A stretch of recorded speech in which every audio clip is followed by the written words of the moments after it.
Everyone, welcome back to सरकारी नौकरी वाले बाबा। I am Dhananjay. SSC stenographer 2022 students के लिए आज मैं फिर से मोटिवेशन भरी चीज़ लाया हुआ हूं और वो है आपकी सैलरी से रिलेटेड। जी हाँ, आज मैं आपको ग्रेड सी में 4600 ग्रेड पे में कितनी सैलरी मिलती है, अभी करंट में अगर आप लगोगे तो आपको कितनी सैलरी मिलेगी, और जब तक आपका फाइनल रिजल्ट डिक्लेयर होगा, आप ज्वाइन करोगे, तब तक आपको कितनी सैलरी मिल सकती है। ये सारी चीज़ें आज मैं आपको इस वीडियो में बताऊंगा, क्योंकि अभी आप प्रिपरेशन कर रहे हो और अगर आपको डेली कुछ न कुछ ऐसे मोटिवेशन भरे चीज़ें आपको पता चलती रहती हैं, तो आप कहीं ना कहीं अपने आप को मोटिवेट करके आप और ज़्यादा मेहनत करने लगते हो। तो यही आज मैं आपको बताने वाला हूँ, और आपको इसी तरीके से अपनी जो हार्डवर्क अपना जो कर रहे हो वो आपको कंटिन्यू रखना है। तो यहाँ पर बात करते हैं, तो 4600 ग्रेड से में आपके दो आते हैं, 4600 और 4200 आते हैं। तो 4600 ग्रेड पे जिनमें आपका एमबीए आता है, एएफएचक्यू आता है, ठीक है, सीवीसी आता है, तो ये सारे जो डिपार्टमेंट आते हैं वो आपके 4600 ग्रेड पे के आते हैं।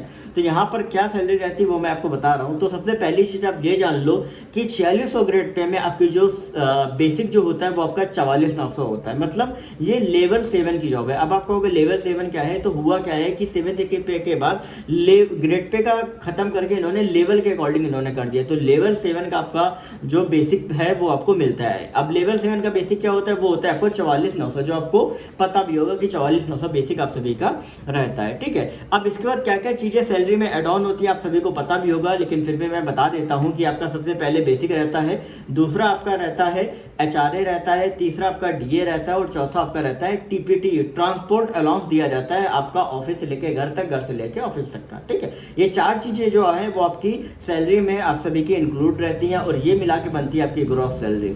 अब बात कर लेते हैं हम डायरेक्शंस के बारे में। तो पहले भी मैं ग्रॉस के बारे में बता दूं क्या क्या चीजें अभी करंट में है और क्या आगे चल के हो सकती हैं। तो यहाँ पर अभी आपका मैंने बताया कि बेसिक आपका 44,900 है। दूसरा आपका बात करते हैं डीए के बारे में। तो डीए अभी आपका कितना चल रहा है, 34% चल रहा है, ठीक है। तो 34% के हिसाब से जो आपका डीए बनेगा जाके वो आपका 15,266 अभी के बारे में। अभी डीए आपका लगभग 38 हो जाएगा, ऐसा एक्सपेक्टेड है। और इसके बाद बात करें एचआरए की, तो एचआरए जो होता है वो आपका 3 टाइप का होता है। पहला होता है एक्स सिटी का, जो आपका मेन मेट्रो सिटी जैसे दिल्ली, मुंबई, कोलकाता, बेंगलोर, ठीक है, चेन्नई, ठीक है, और अभी क्या, अभी पुणे में कल्याण और थाने भी आपका ऐड ऑन हो गया है, ठीक है। तो लगभग ये जो मेट्रो सिटी जिसमें आपका 27% होता है, फिर आपका आ जाता है 18% वाई सिटी में, जिसमें आपका पॉपुलेशन 5 लाख से 50 लाख के बीच होती है, और जेड में जिनमें 5 लाख से कम होती है वहाँ पे आपका 9% दिया जाता है। अब ये जो एचआरए है वो आपका बढ़ जाएगा जब आपका डीए जैसे ही 50 के ऊपर जाएगा, तो 10, 20, 30 के रेशियो में आपका एचआरए जो है वो आपका बढ़ जाएगा। तो अभी आपके बात करते हैं कि एक्स सिटी की सैलरी की बात करें, फिर वाई सिटी की बात करें, फिर जेड सिटी की। तो एक्स सिटी में आपकी सैलरी जो है वो एचआरए जो है वो आपको 12,123 रुपये आपका एक्स सिटी का एचआरए हो जाएगा। अब इसके बाद बात करते हैं टीपीटी, ट्रांसपोर्ट अलाउंस की। तो ट्रांसपोर्ट अलाउंस क्या होता है, ये आपका लगता है कैसे 3600 प्लस आपका डीए और टीए 6% उससे, ठीक है। तो 3600 ये आपका एक्स सिटी में रहता है, वाई सिटी में क्या रहता है वो अभी मैं बताऊंगा। तो ओवरऑल अगर आप देखोगे तो टोटल 4824 रुपये आपका ट्रांसपोर्ट अलाउंस जो है वो आप सभी का लग जाता है, ठीक है। तो अगर आप पूरा एड ऑन करोगे बेसिक, डीए, एचआरए और टीपीटी को, तो आपका 77,113 रुपये अभी करंट में आपकी सैलरी जो है वो आप सभी की बनेगी। अब इसके बाद बात करते हैं कि भाई डायरेक्शंस आप सभी के क्या क्या होते हैं। तो डायरेक्शंस आपका सबसे पहला क्या होता है, आपका एनपीएस होता है, नेशनल पेंशन स्कीम, और इसी का 114% जो है वो आपका गवर्नमेंट आपको देती है, ठीक है। तो ओवरऑल अभी एनपीएस किस तरीके से होता है, तो वो आपका बेसिक और डीए, बेसिक कितना हो गया आपका 44,900 आपका बेसिक हो गया, और डीए हो गया आपका कितना 15,266, ठीक है। तो ओवरऑल अगर आप इसको पूरा जोड़ोगे तो लगभग आपका 6,000 के समथिंग, मतलब 6,000 समथिंग आपका जो है वो आप सभी का बनेगा जाके। फिर इसके बाद आपका सीजीएचएस कटता है, जो कि आपका 650 रुपये होता है। अब सीजीएचएस में बता दूं कि सीजीएचएस में भी आपका क्राइटेरिया होते हैं, कहीं 250, 350, 650 इस तरीके से करता है। तो यहाँ पे जो 650 रुपये करते हैं, तो इसमें आपको अलग से फैसिलिटी होती है, यहाँ पे सेमी क्रॉनिकल वार्ड दिया जाता है। अब सेमी क्रॉनिकल क्या होता है कि जैसे 4800 ग्रेड पे के ऊपर आपका क्या होता है कि आपको प्राइवेट रूम दिया जाता है, तो ऐसे ही यहाँ पर आपको सेमी क्रॉनिकल, मतलब एक रूम में आपका अलग अलग कंपार्टमेंट्स आपके कटे होते हैं, तो आपने देखा होगा, तो वो वार्ड आप सभी को दिया जाता है अगर आप या आपके कोई भी डिपेंडेंट में एडमिट होते हो। तो इस वजह से 650 रुपये ये कटता है।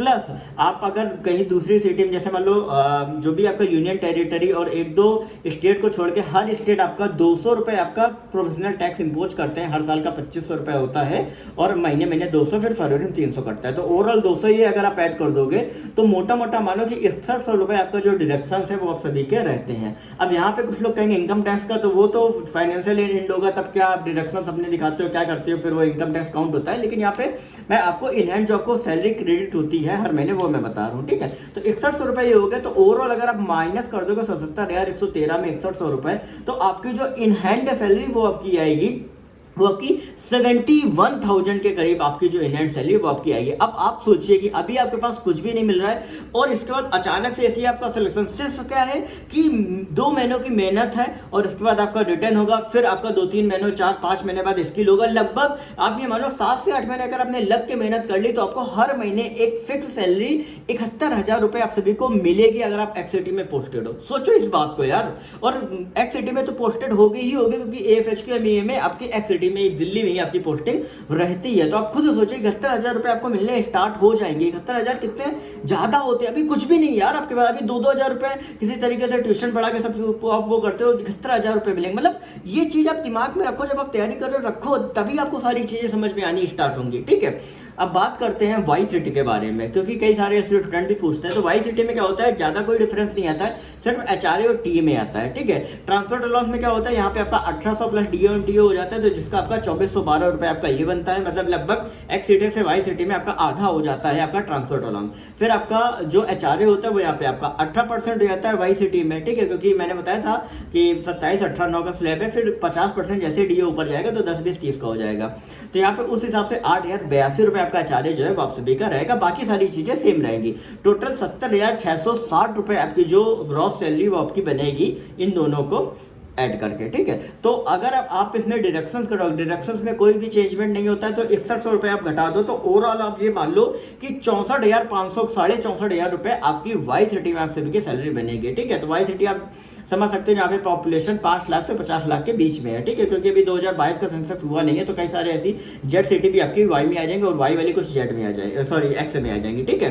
तो ओवरऑल 64,500 मोटा मोटा आप ये मानो। और इसके बाद बात करते हैं जेड सिटी की। तो जेड सिटी में भी सेम वही रहता है कि आपका HRA बस वो होता है, TPT ट्रांसपोर्ट जो होता है वो आपका वाई और जेड का पूरा सेम होता है। तो आपका HRA सिर्फ होता है तो वो आपका 9% हो जाता है। तो HRA क्या हो गया, 4,041 रुपये, बेसिक इंटू 9%, 4,041 HRA आ गया। और आपका TPT TA हो गया आपका वही ट्रांसपोर्ट अलाउंस, वो आपका 2412 हो गया, ठीक है। तो ओवरऑल अगर आप ऐड करोगे तो 66,619 रुपये आपकी बनेगी जाके सैलरी। तो ये जेड सिटी में हो गई। और अब इसमें 6100 घटा दोगे तो लगभग आप ये मान लो कि आपकी टोटल 60,519 समथिंग कुछ ऐसी सैलरी जो है वो आप सभी की बनेगी जाके। तो आप खुद सोचो कि जेड सिटी में आपकी 60,000 मिल रही है, वाई सिटी में आपकी 64,000, 64,500 मिल रही है, और एक्स सिटी में आपकी ओवरऑल 71,000 रुपये आपको सैलरी जो है वो सभी को मिलेगी। तो आप खुद एक अंदाजा लगाओ कि अगर हम फाइनली सेलेक्ट हो जाते हैं तो कितना सारी चीज़ें हमारे जीवन में अच्छी हो जाएंगी। क्योंकि अभी जो चीज़ आप कर रहे हो, मेहनत कर रहे हो, दिन पर दिन सारी चीज़ें कर रहे हो, लेकिन उसके बाद भी आप अगर आप कहीं पर भी पढ़ाते हो तो आपको इतनी सैलरी नहीं मिलेगी। तो अगर आपको मिल रही है, गवर्नमेंट का एक वो रहे कि नहीं आप इस डिपार्टमेंट में काम कर रहे हो, और आपकी लाइफ और आपकी बाकी सारी चीज़ें आपकी कितनी अच्छी हो जाएंगी, आप उसको इमेजिन करना चालू करो। अभी जो लोग जो गर्लफ्रेंड वगैरह इन सब में चीज़ों में लगे हुए हैं, तो यहाँ पर मैं आपको एक स्पेशल मैं आपको बात बताना चाहूँगा कि अभी ये सारी चीज़ें आपको लग रही है गर्लफ्रेंड वगैरह, लेकिन आप ये सोचोगे कि जब आप सेलेक्ट हो जाओगे तो उसके बाद आपकी लाइफ एकदम से चेंज हो जाएगी। जो आप इन सब चीज़ों में पढ़े, तो उसके बाद आपके घर में खुद रिश्ते आएंगे, आपको कहीं जाने की जरूरत नहीं है, खुद आपके घर में रिश्ते आएंगे। आपको उस चीज़ को सोचो,